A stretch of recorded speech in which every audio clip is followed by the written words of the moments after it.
Halo, saya Dr. Nahla. Lagi-lagi saya akan ngomongin tentang COVID-19 atau yang mungkin lebih dikenal sebagai virus corona. Mudah-mudahan belum pada bosan dan jangan sampai bosan dulu karena banyak sekali informasi sekarang yang beredar, belum tentu betul, masih banyak hoax-hoax yang harus dibasmi, dan bagi teman-teman yang bisa mendapatkan banyak informasi, semoga dapat juga meneruskan informasi ini karena apa yang kita lakukan harus kita mulai dari diri kita sendiri dan kita ajak teman-teman di sekitar kita untuk melakukan hal yang sama. Yang mau kita bahas dan mau saya tekankan sekali lagi adalah bahwa virus corona ini atau yang dinamakan virus SARS-CoV-2 ini adalah virus yang sangat baru. Apa dampak dari fakta bahwa ini adalah virus yang baru? Yang pertama, berarti kita belum tahu pasti sifat dari virus ini. Yang kedua, kita belum tahu pasti efek dan berapa lama efek yang akan disebabkan oleh virus ini. Yang ketiga, belum ada obat yang betul-betul efektif untuk melawan virus ini. Yang keempat, belum ada vaksin yang bisa mencegah seseorang untuk tidak terinfeksi virus ini. Jadi itu yang teman-teman harus selalu ingat. Informasi ini bukan untuk membuat teman-teman panik, tapi untuk membuat teman-teman lebih waspada bahwa memang apa yang sedang kita hadapi ini betul-betul nyata. Dan bersama-sama kita bisa mencegah penularan virus ini lebih luas. Secara umum ketika virus masuk ke dalam tubuh kita, gejala yang ditimbulkan itu mirip-mirip. Demam, sakit kepala, lemah, letih, lesu, pegel-pegel, seperti itu. Bagaimana dengan virus yang masuk spesifik langsung ke infeksi saluran pernafasan? Ada pilek, hidung meler, hidung tersumbat, nyeri tenggorokan, batuk, sesak nafas, nyeri dada. Gimana dengan virus SARS-CoV-2 atau virus corona? Gejalanya sangat bervariasi. Jadi gejala-gejala yang tadi saya sebutkan itu bisa ada pada orang yang terinfeksi virus ini. Dan juga jumlah gejala yang timbul itu juga bervariasi. Apa sih yang menyebabkan gejala ini sangat bervariasi? Daya tahan tubuh masing-masing orang.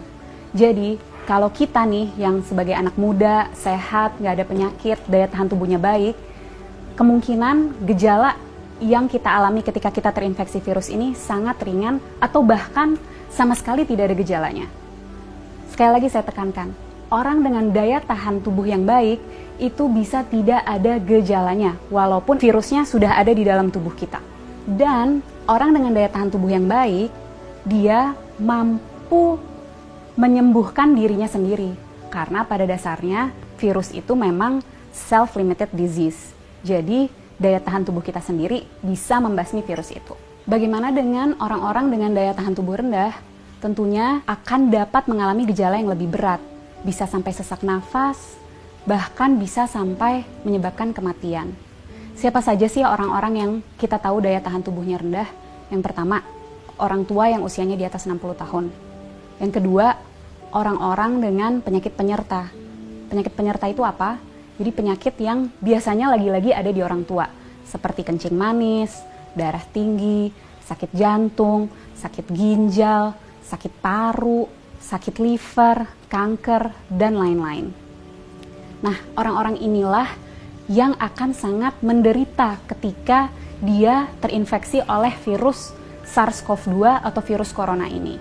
Untuk kita yang daya tahan tubuhnya baik, ketika kita terinfeksi virus ini, kita bisa hanya dengan meningkatkan daya tahan tubuh kita, terus kita bisa melawan virus ini. Tapi bagaimana dengan orang-orang dengan daya tahan tubuh rendah?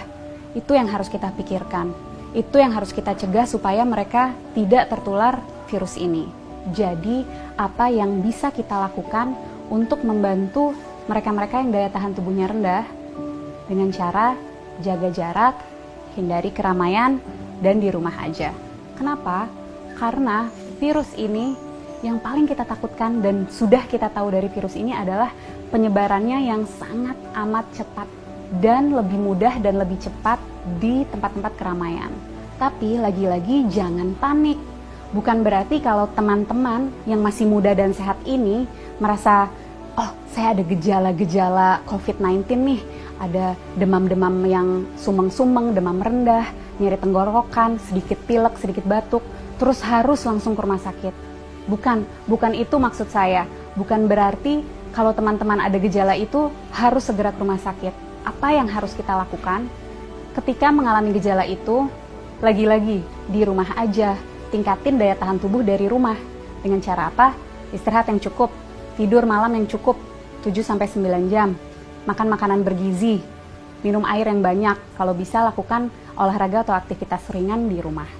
Kenapa untuk kita yang muda dan sehat ketika mengalami gejala-gejala penyakit COVID-19 lebih baik di rumah aja dan nggak perlu ke rumah sakit? Karena kita mau memastikan bahwa rumah sakit itu tetap tersedia untuk mereka yang betul-betul membutuhkan.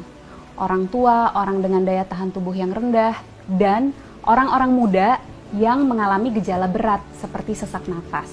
Mereka itulah yang harus segera ke rumah sakit. Jadi kita pastikan rumah sakit memang untuk mereka yang membutuhkan.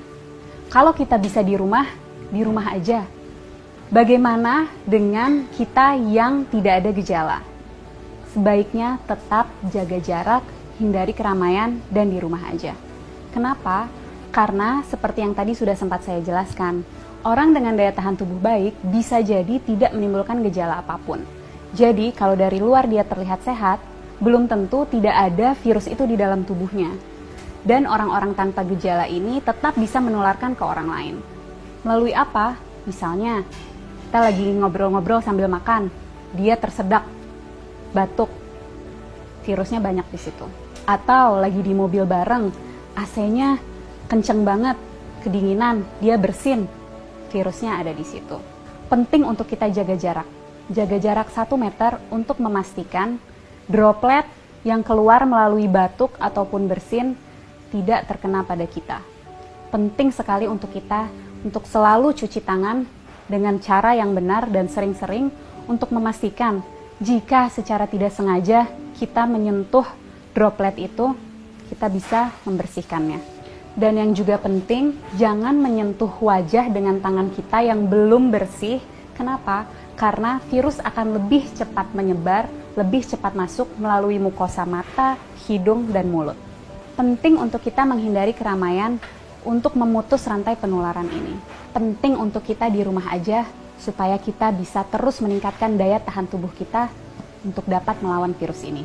Bagaimana untuk kita yang tidak bisa di rumah aja, terpaksa harus bekerja di luar atau harus pergi keluar, tetap usahakan untuk menjaga jarak. Jaga jarak 1 meter dan usahakan sebisa mungkin menghindari keramaian. Jangan lupa untuk selalu menjaga kebersihan dengan mencuci tangan yang bersih. Kalau tidak bisa menemukan air dan sabun, kita bisa menggunakan sanitizer. Para peneliti, dokter-dokter, farmasis, tenaga medis, dan semua sedang berusaha mati-matian untuk mencari obat dan vaksin dari virus ini. Mari kita berperan membantu mereka dengan cara jangan panik tapi tetap waspada. Kita jaga jarak, hindari keramaian, dan di rumah aja. Nggak perlu ke rumah sakit kalau gejalanya ringan. Pastikan rumah sakit tersedia untuk mereka yang membutuhkan, orang-orang tua, orang dengan daya tahan tubuh rendah, dan orang-orang dengan gejala yang berat seperti sesak napas. Yuk teman-teman, kita bareng-bareng lawan virus SARS-CoV-2 ini. Dan untuk teman-teman medis, tetap semangat.